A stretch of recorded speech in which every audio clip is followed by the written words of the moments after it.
புதிய பேருந்து நிலையம் போதிய மின்விளக்குகள் இல்லாமல் இருண்டு கிடப்பதால் இரவு நேரங்களில் பெண் பயணிகள் உள்ளிட்டோர் அச்சத்துடன் காத்திருக்கும் சூழல் ஏற்பட்டுள்ளது.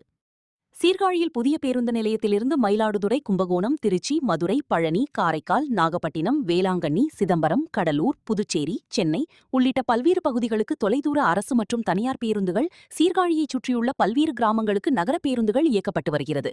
இவ்வாறு நாள்தோறும் சுமார் 300க்கும் மேற்பட்ட பேருந்துகள் சீர்காழி பேருந்து நிலையம் வந்து செல்கின்றன.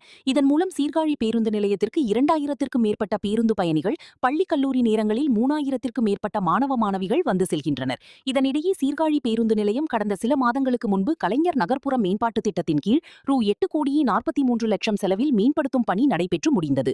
ஆனால் கூடுதலாக மின்விளக்குகள் அமைக்கப்படவில்லை.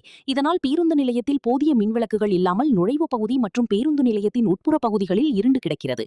இதனால் இரவு நேரங்களில் பேருந்துக்காக வந்து செல்லும் பெண்கள், மாணவிகள் அச்சத்துடன் பேருந்துக்காக காத்திருக்கும் சூழல் ஏற்பட்டுள்ளது. செயின் பறிப்பு போன்ற சமூக விரோத செயல்களில் ஈடுபடுபவர்கள் நடமாட்டம் இருப்பதால் பயணிகளுக்கு பாதுகாப்பு இல்லாத நிலை உள்ளது. ஆகையால் சீர்காழி நகராட்சி நிர்வாகம் பேருந்து நிலையத்தில் அதிக அளவு மின்விளக்குகளை அமைத்து பயணிகளின் பாதுகாப்பை உறுதி செய்ய வேண்டும் என பொதுமக்கள் கோரிக்கை விடுத்துள்ளனர்.